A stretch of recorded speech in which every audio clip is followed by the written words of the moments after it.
Good morning student, welcome back with the next topic. और आज का जो हमारा टॉपिक है हमारे पहले पढ़े हुए एक टॉपिक से रिलेटेड है। वहां हमने देखा था कि when current through one of the coil changes induced EMF develop in the second coil and that phenomena is called mutual induction phenomena. तो आज का जो हमारा टॉपिक है उसी फिनोमेना पर बेस्ड है। तो आज का जो हमारा टॉपिक है वो है ट्रांसफार्मर। तो सबसे पहले हमें ये जानने की जरूरत है कि ट्रांसफार्मर होता क्या है। तो अब आप ध्यान दें कि ट्रांसफार्मर एक ऐसा डिवाइस है जो कि वोल्टेज को या तो बढ़ाने के लिए काम में लिया जाता है या फिर उस वोल्टेज को कम करने के लिए काम में लिया जाता है।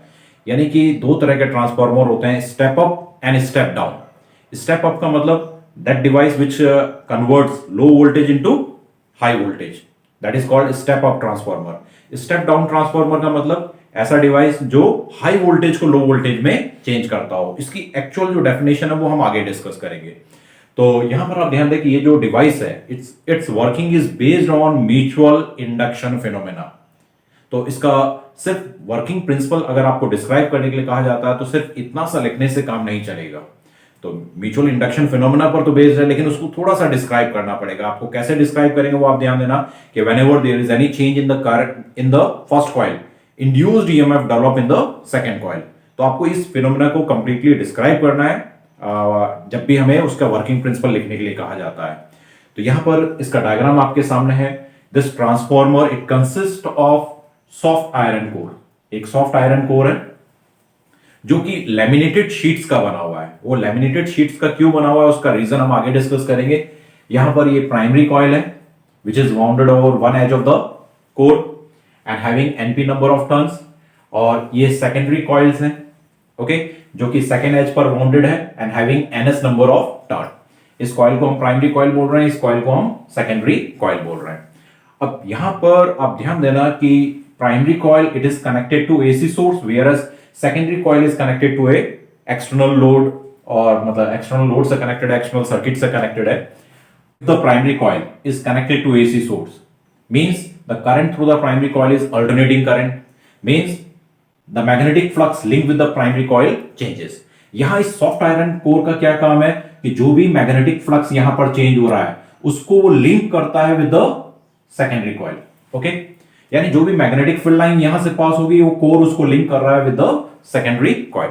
क्योंकि सॉफ्ट आयरन की परमिबिलिटी एक्सट्रीमली हाई होती है। परमिबिलिटी हाई होने का मतलब क्या है, magnetic field lines prefer to pass through the core, यानी उस मटेरियल से पास होना वो प्रेफर करता है।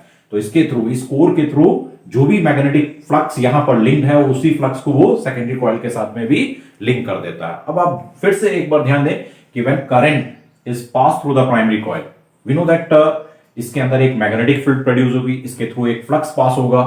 अब आप ध्यान देना मैं यहां पर क्या लिख रहा हूं कि flux through each turn,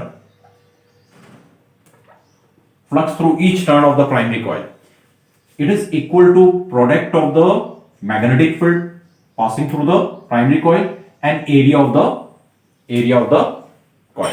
okay, अगर हम इसी तरह से फ्लक्स थ्रू सेकेंडरी कॉइल लिखें, फ्लक्स थ्रू सेकेंडरी कॉइल, तो that will be equal to, क्योंकि जितना मैग्नेटिक फील्ड यहां पर है उतना ही मैग्नेटिक फील्ड यहां पर भी लिंक्ड है।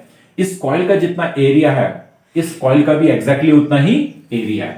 तो flux linked with the secondary coil is also equal to B into A। ध्यान देना, this is the flux linked with each turn of the primary coil, ये है flux linked with each turn of the secondary coil, और दोनों का जो flux है with each turn linked with each turn same है।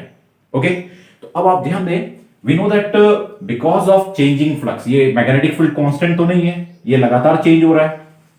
तो इधर भी मैग्नेटिक फील्ड चेंज हो रही है, यहां पर भी मैग्नेटिक फील्ड चेंज हो रही है। मैग्नेटिक फील्ड के चेंज होने से फ्लक्स चेंज होगा। तो यहां पर because of changing flux induced EMF develop across the two end of the primary coil and we know that that induced EMF is equal to minus of d phi by dt।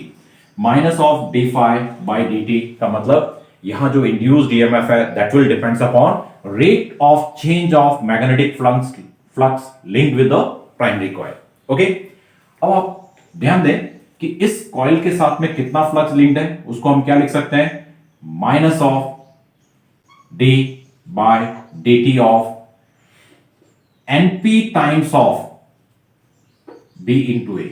B into A is the flux with the each turn, और इसमें total number of turns कितने हैं, NP। तो total flux जो होगा इस coil के through वो कितना होगा, NP into BA। Okay, similarly we can write, क्योंकि जब यहां फ्लक्स चेंज हो रहा है, मैग्नेटिक फील्ड चेंज हो रही है, तो यहां पर भी मैग्नेटिक फील्ड चेंज हो रही है, यानी कि फ्लक्स चेंज हो रहा है। Because of changing flux through the secondary coil, again induced EMF develop across the two end of the secondary coil, and that induced EMF is equal to minus of d phi s by dt। Okay, तो minus of d by dt of, अब आप ध्यान देना, flux through the secondary coil, यहां single turn तो है नहीं, we know that flux through each turn is equal to BA and there are n number of turns, ns number of turns, तो उसके अकॉर्डिंग इसके थ्रू फ्लक्स हो जाएगा ns times of B into A। Okay, now if we divide second equation by first equation, अब आप ध्यान देना, BA यानी कि NP बाहर आ जाएगा, dBA by dt दोनों में सेम है तो कैंसिल हो जाएगा, और हमारे पास क्या बचेगा, सिर्फ NS by NP। Okay, let us mark this equation as equation number first. This ratio NS by NP, that is the ratio of number of turns in secondary coil to the number of turns in primary coil, that ratio is represented by letter K and which is called transformation ratio, जिसको कि हम क्या बोलते हैं, transformation ratio. Okay, अगर ये हम transformer को आइडियल ट्रांसफॉर्मर कंसिडर करें, आइडियल ट्रांसफॉर्मर का मतलब जिस ट्रांसफॉर्मर में किसी भी तरह का पावर लॉस नहीं होता, कि पावर लॉस नहीं होता का मतलब कि जितना इनपुट पावर है उतना ही आउटपुट पावर है। If there is no power loss, we can clearly write that input power is equal to output power. अब इनपुट पावर किसके इक्वल है, we know that power is equal to product of voltage into current. Okay, तो input power will be equal to input current multiply by input voltage. तो हम input power को क्या लिख सकते हैं, IP into AP, and output power is equal to the product of output current and output voltage, so we can write it as ISES। okay, अब यहां से अगर हम रिलेशन फाइंड आउट करें ES by EP का, तो यहां से हम लिख सकते हैं ES by EP is equal to IP by IS। Okay, अब आप ध्यान देना, इस इक्वेशन को हम मार्क कर रहे हैं equation number second. Now from first and second हम क्या लिख सकते हैं वो आप ध्यान दें। We can write ES by AP is equal to IP by IS is equal to NS by NP and is equal to K, which is called transformation ratio। okay, और इसी रिलेशन को यूज करते हुए हम transformer की actual क्या definition हमें लिखनी चाहिए वो हम डिस्कस करेंगे। Now for step up transformer, step up transformer का मतलब जो इनपुट वोल्टेज को बढ़ा रहा है, उसके लिए transformation ratio for step up transformer the value of K is greater than 1। Value of K is greater than 1 का मतलब है NS by NP is greater than 1। इसका क्या मीनिंग निकलता है कि number of turns in the secondary coil is more then the number of turns in primary coil, यानी कि सेकेंडरी कॉइल में नंबर ऑफ टर्न्स ज्यादा है as compare to number of turns in the primary coil. अब इस relation के according numerator is more than denominator, यानी कि ES हम बोल सकते हैं कि ES is more than EP और IP is more than IS, IP is more than IS। अब इसके अकॉर्डिंग हम क्या लिख सकते हैं, हम लिख सकते हैं कि input voltage is less then output voltage, यानी कि आउटपुट वोल्टेज ज्यादा है, इनपुट वोल्टेज कम है, और ये रिलेशन इंडिकेट कर रहा है input current it is more then output current. Okay, और इसी के अकॉर्डिंग हम स्टेप अप ट्रांसफार्मर के डेफिनेशन को लिख सकते हैं। क्या डेफिनेशन बनेगी कि step up transformer is a device which converts low voltage at high current into high voltage at low current, यानी कि आउटपुट वोल्टेज ज्यादा है लेकिन करंट कम हो जाएगी। तो इस तरह से हम ट्रांसफॉर्मर, स्टेप अप ट्रांसफॉर्मर की डेफिनेशन लिख सकते हैं. Now similarly we can also discuss for step down transformer. For step down transformer the transformation ratio is less than 1. इसका क्या मीनिंग है कि number of turns in secondary divided by NP it is less than 1. इसका सीधा सा meaning निकल रहा है कि number of turns in the secondary is less than the number of turns in primary. Okay, यानी कि उस केस में स्टेप डाउन ट्रांसफॉर्मर में आउटपुट कॉइल के अंदर, सेकेंडरी कॉइल के अंदर नंबर ऑफ टर्न्स कम होंगे और इनपुट कॉइल में नंबर ऑफ टर्न्स ज्यादा होंगे. अब ध्यान देना कि numerator is less than denominator. तो यहां पर भी ये सारी कंडीशन हम लिख सकते हैं कि ES numerator is less then denominator, यानी कि it is less then EP. Numerator is less then denominator, यानी कि हम लिख सकते हैं IP is less then IS. Okay, again इसको फिर से मैं रीअरेंज करके मैं क्या लिख रहा हूं, इनपुट के according. Input voltage is more then output voltage. Okay, यहां पर हमें नजर आ रहा है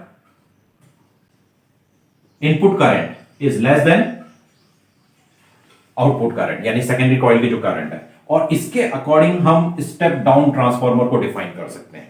तो यहां क्या डेफिनेशन बनती है, ध्यान देना. Step down transformer is that transformer which converts, ध्यान देना ये हाई वोल्टेज है, which converts high voltage at low current into low voltage at high current, and that type of transformer is called step down transformer. ध्यान देना कि यहां पर हमने आइडियल कंडीशंस को कंसीडर किया है.